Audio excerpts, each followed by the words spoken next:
अस्सलामुअलैकुम my family, क्या हाल चाल है। उम्मीद है सब ठीक होंगे, खुश होंगे और खैरियत से होंगे। तो मैं हूं अनब गौहर आपके साथ, और आज हम जी इतने कमाल की, इतनी ज़बरदस्त किस्म की रेसिपी तैयार करने जा रहे हैं, जो कि है जी शामी कबाब की रेसिपी। और ये इतने ज़बरदस्त बनते हैं ना जाली वाले कबाब, कि मैं आपको क्या बताऊं। शामी कबाब को अगर हम दुख सुख का साथी कहें तो बुरा नहीं होगा, क्योंकि देखिए जब हम खुश होते हैं तब भी हम चाय के साथ शामी कबाब खाते हैं तो दिल खुश हो जाता है, और जब हम दुखी होते हैं, घर में खाना नहीं बनाते, तो शामी कबाब हम फ्राई कर लेते हैं, ठीक है। और अगर किसी ने फ्राई नहीं खाने होते तो हम इसका टकाटक बना लेते हैं, तो वो भी बहुत बेहतरीन बनता है। रोटी के साथ खाना पकाने की जरूरत ही नहीं होती। तो दुख सुख का साथी जो होता है शामी कबाब होता है। आप इसको बना के लाजमी अपनी फ्रिज में रखें। और जी इसके साथ साथ ये बिरयानी और पुलाव का भी साथी होता है, तो सबका साथी है, तो हमें साथी को हमेशा साथ ही रखना चाहिए। तो जी ये शामी कबाब आप फ्रीज करके रख सकते हैं 5 से 6 महीने तक। इनका कलर भी बिल्कुल चेंज नहीं होगा, टेस्ट भी नहीं चेंज होगा, स्मेल भी नहीं आएगी, और जी आप मुफ्त की तारीफें भी 100% वसूल करते रहेंगे। तो जी बिना टाइम वेस्ट किए हम चलते हैं जी रेसिपी की तरफ। लास्ट तक आपने रेसिपी जरूर देखनी है, ताकि आपको स्टेप बाय स्टेप कंप्लीट समझ आ जाए, ठीक है जी। अच्छा जी, यहाँ पे लिए मैंने 1 किलो दाल चना, जिसे मैंने रात भर भिगो के रखा था, और उसके बाद सुबह उठ के मैंने इसको अच्छी तरह से वॉश कर दिया। साथ ही हमें चाहिए 1 किलो बीफ, ठीक है, जिसे मैंने अच्छी तरह से वॉश कर लिया। वॉश आपने कैसे कर लेना है जी, कि आपने पानी लेना है एक बाउल के अंदर, और उसके अंदर 3 से 4 टेबलस्पून सिरके के ऐड करने हैं। उसके बाद आपने गोश्त को ना उसमें डिप रहने देना है कोई 20 मिनट तक।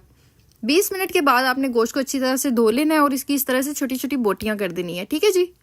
उससे क्या होता है जी, जब आप अपने कबाब 5 से 6 महीने तक फ्रीज करते हैं ना, तो आपके कबाबों में से स्मेल बिल्कुल भी नहीं आती। बीफ या चिकन लें, उसको इस तरह से वॉश करना कभी भी ना भूलें। आपकी हांडी में से कभी भी स्मेल नहीं आएगी इस तरह करने से।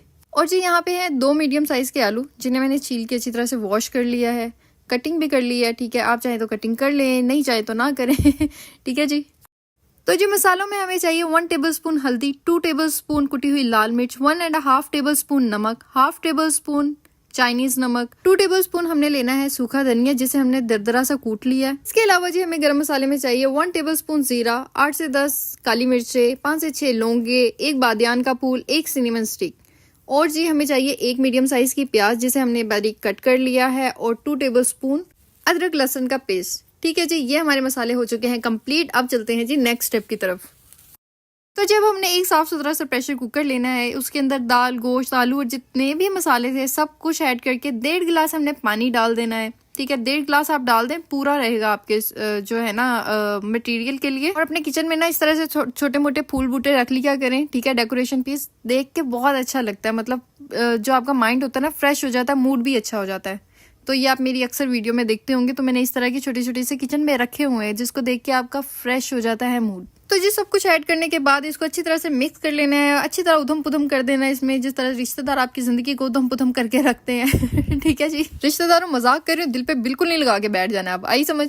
तो जी मिक्स करने के बाद आपने इसका ढक्कन अच्छी तरह से कर देना है बंद, एहतियात के साथ। उसके बाद आपने इसको चढ़ा देना है चूल्हे पे। चूल्हे पे चढ़ाने के बाद जी जब इसने आपको पहली सीटी मारनी है ना, तो आपने इसके पास चले जाना है। और जी पास जाने के बाद आपने सबसे पहले इसकी जो है ना आंच हल्की करनी है। जैसे हम दम पे लगाते हैं ना कोई चीज, उससे डबल आंच कर देनी है आपने, ठीक है ना, मतलब हल्की आंच करनी है आपने। और जी उसी आंच पे आपने इसको 30 मिनट तक रखना है, घड़ी देख के 30 मिनट तक रखना है। इंशाल्लाह दाल बहुत अच्छे से गल जाएगी, गोश्त भी बहुत अच्छे से गल जाएगा। तेज आंच पे हम इसको नहीं जो है ना पकाएंगे, प्रेशर कुकर नहीं रखेंगे, क्योंकि ये नीचे से लग बहुत जल्दी जाती है ये दाल। तो ये आपने ख्याल रखना है, जब आपकी पहली सीटी बोल जाए तो आपने हल्की आंच पे इसको 30 मिनट तक रखना है, ठीक है जी।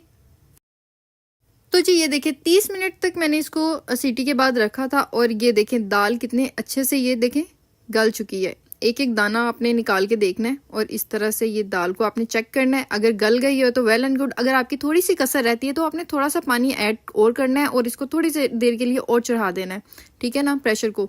तो परेशान बिल्कुल नहीं होना है।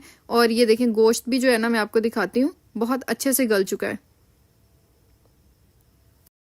तो जी ये देखें गोश्त की बोटी भी कितने अच्छे तरीके से गल चुकी है। ये देखें आराम से हाथ से जो है ना ये टूट रही है, ठीक है। इस तरह से आपने गोश्त गलाना है, इसी तरह से आपने दाल गलानी है, ठीक है, अच्छे से। और ये देखें मैं आपको ना इसका दिखाती हूँ, नीचे इसकी जो बेस है ना प्रेशर कुकर की, बिल्कुल भी नहीं लगी है दाल। ये देखें इसकी बेस बिल्कुल क्लियर है। इसकी वजह यही है, जो हमने 30 मिनट हल्की आंच की थी ना, अगर हम तेज आंच कर देते तो ये यकीनी तौर पे लग जाती, और आपकी जो है ना दाल जल भी जाती है, गोश्त भी लग जाता नीचे से। तो आपने ये एक बहुत अच्छी टिप है कि आपने जब सीटी आनी है तो उसके बाद आपने जो है ना हल्की आंच पे इसको 30 मिनट ज़रूर देने हैं। और इसका पानी भी देखें कंप्लीट तौर पे जो है ना ड्राई है। अगर आपकी दाल गल जाती है, गोश्त भी गल जाता है और फिर भी आपका थोड़ा सा पानी रहता है, तो आपने क्या करना है, प्रेशर उतारने के बाद थोड़ी सी आंच जो है ना तेज़ करके उसका पानी खुश्क कर देना, अगर दाल और गोश्त गल जाता है तो। अगर नहीं गलता तो दोबारा से आप सीटी लगा दें, ठीक है। तो जी यहाँ पे हमने अपने मटेरियल को चॉपर में डाल दिया है, सारा नहीं डाला, थोड़ा थोड़ा करके आपने डालना है। ऊपर से मैंने हरी मिर्च डाली है क्योंकि मेरा जो चॉपर था ना थोड़ा मुश्किल कर रहा था। आपने ना तकरीबन 10 से 12 हरी मिर्चें ले लेनी है और मिर्चों को पहले चॉप करना है, उसके बाद मटेरियल डालना है। मैंने पहले मटेरियल डाल दी और उसके ऊपर मिर्चें डाल दी। ये मैंने जल्दबाजी में किया था क्योंकि चॉपर मेरा तंग कर रहा था। आपने ऐसा बिल्कुल नहीं करना, मिर्चें मोटी रह जाएंगी, ठीक है जी। तो जी फिर वही हुआ जिसका मुझे डर था, मेरे चॉपर ने मुझे दे दिया जवाब, दे दिया धोखा। उसी तरह जिस तरह एग्जामिनेशन हॉल में आपका लाइक 5 दोस्त आपको धोखा दे देते हैं ना और पेपर नहीं बताता, इसी तरह मेरे साथ ना इस चॉपर ने किया था। फिर जी मुझे इसका अल्टरनेट चाहिए था। अल्टरनेट के लिए एक ही चीज़ जहन में आई और जो थी भी एक ही, वो था सिल पत्थर, ठीक है। फिर हिम्मत ना होने के बावजूद मुझे सिल पत्थर पे पीसना पड़ा। बिल्कुल भी हिम्मत नहीं थी क्योंकि सुबह से उठी हुई थी, घर के दूसरे कामकाज और साथ में ये मसला पड़ गया था। ये देखें खलारा पड़ा हुआ है। और फिर जी मैंने जोश के साथ सिल पत्थर पे ही पीस दिया। कोई बात नहीं, छोटी छोटी बातें होती रहती हैं। तो जी ये देखें जी, ये हमारा मिक्सचर हो चुका है रेडी। बहुत अच्छे से मैंने पीसा था, बिल्कुल कोई कसर नहीं छोड़ी, एक एक दाना मैंने चुन चुन के पीस दिया था, ठीक है जी। आपने इस तरह से अच्छी तरह आपने चॉपर के अंदर पीस लेना है। अगर आपको सिलपत्थर का पसंद है तो आपने सिलपत्थर के ऊपर पीस लेना है। तो जब हम इसके अंदर लास्ट के मसाले ऐड करते हैं और उन मसालों में क्या जाएगा, हरा धनिया जाएगा तकरीबन 1 मुठ। अगर आपको ज़्यादा हरा धनिया और पुदीना पसंद है तो आप थोड़ा ज़्यादा ले लें, ठीक है जी। धनिया और पुदीना आप अपनी पसंद से ले लें, जितना भी आप पसंद करते हैं। उसके अलावा जी 2 अंडे, इसको अच्छी तरह से आपने जो है ना फेंट लेना है। और 2 टेबलस्पून पिसा हुआ गरम मसाला जाएगा, ठीक है जी। तो जब हम इसको अच्छी तरह से मिक्स कर लेंगे, और मिक्स करने की मेरे अंदर बिल्कुल भी हिम्मत नहीं थी, तो मैंने क्या किया, इस डो नीडर की मैंने हेल्प ली और इसके अंदर अपना जो है ना मिक्सचर को अच्छी तरह से मिक्स कर लिया, जो कि मेरे लिए आसानी का बाइस बना। शुक्र शुक्र शुक्र अल्हम्दुलिल्लाह।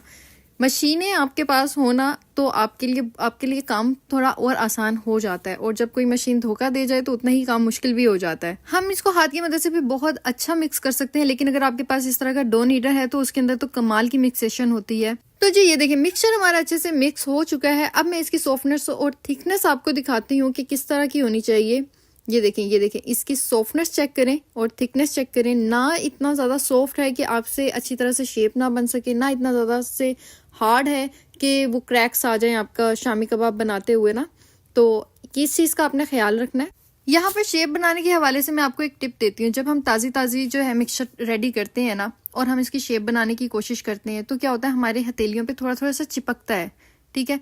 तो आप और फिर ना सॉफ्टनेस की वजह से, क्योंकि गरम गरम थोड़ा सा होता है, नीम गरम सा जैसे होता है ना, तो वो सही तरह शेप में आ नहीं रहा होता। बन तो जाती है लेकिन वो टिकता नहीं है सही तरह से। आपने क्या करना है जी, आपने इसको कवर करके 2 घंटे के लिए फ्रिज में रख छोड़ना है, ठीक है ना। रेस्ट करने दें इसको, खुद भी रेस्ट करें। उसके बाद जी 2 घंटे के बाद जब आपने इसको फ्रिज से निकालना है ना, तो आपने देखना है कि आपकी टिक्कियां यूं बनेगी, मतलब फटाफट इतनी मजे की शेप आएगी ना कि आप खुद हैरान रह जाएंगे कि ये ट्रिक वाकई में काम करती है। तो जब हम इसको रखते हैं फ्रिज में 2 घंटे के लिए, ठीक है, एक और चीज मैं आपको बताती हूँ। आपने एक बड़ा सा नीट चॉपर ले लेना है, साफ सुथरा, ठीक है।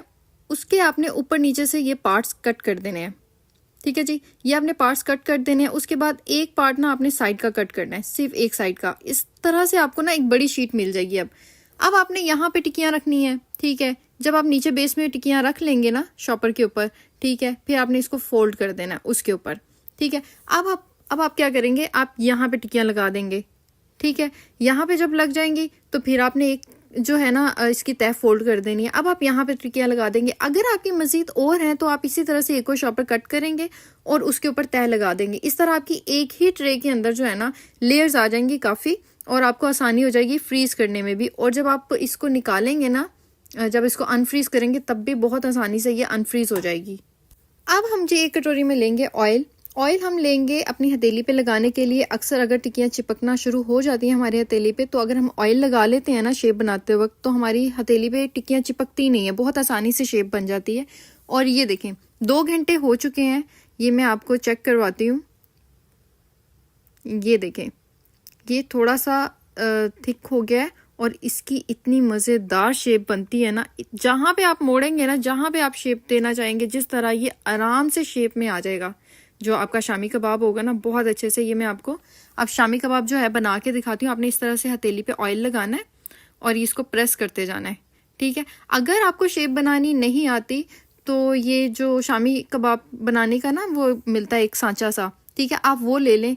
कोई 50 या 100 रुपये का आएगा मेरे ख्याल से मार्केट से, उससे भी बहुत आसानी से शेप बन जाती है, ठीक है। ये आपने इस तरह से शेप बना लेनी है और आपने जिस तरह मैंने बताया ना ट्रे में रखते जाना, उस तरह से आपने लेयर्स की सूरत में ना ट्रे में रखते जाना है, ठीक है जी।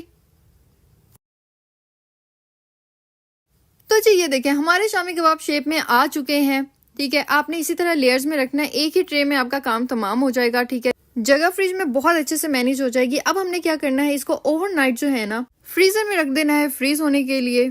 तो जी चलें चलते हैं फ्रीजर में रखने के लिए। तो जी यहाँ पे मैंने कुछ कबाब निकाल लिए थे आपके लिए और अपने लिए कि जी इतनी मेहनत की है, बंदा चख के तो देखता है ना। तो आपने क्या करना है, सिंपली तवे के ऊपर ऑयल डालना है, ठीक है। उसके बाद आपने ना कबाबों को एक तरफ से अच्छी तरह से गोल्डन ब्राउन होने देना है, ठीक है। उसके बाद आपने जो है पलटाना है। ये नहीं कि आपने बार बार एक साइड पलटा दी फिर दूसरी साइड पलटा दी, नहीं, आपने एक तरफ से अच्छी तरह से गोल्डन होने देना है। उसके बाद जो है आपने एक साइड पलटानी है।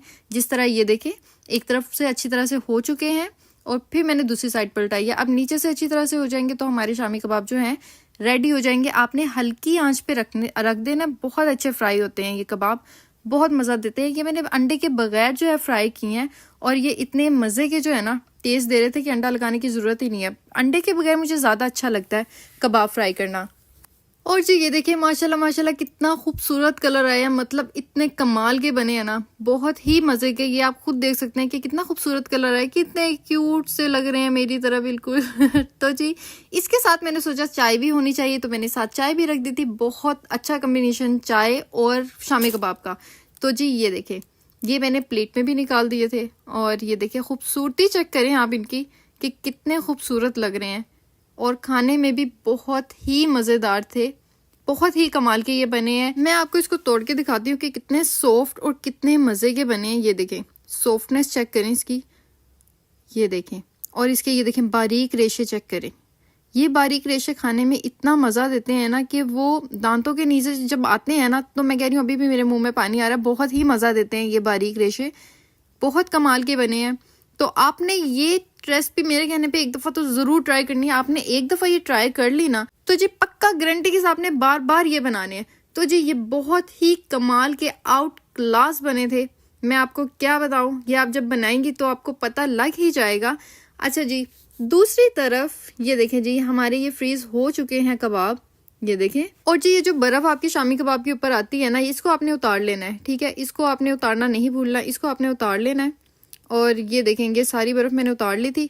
और आपको मैं बताऊं 1 किलो चने की दाल में और 1 किलो गोश्त में ना ये 55 कबाब बने थे, 55 कबाब बने थे हमारे।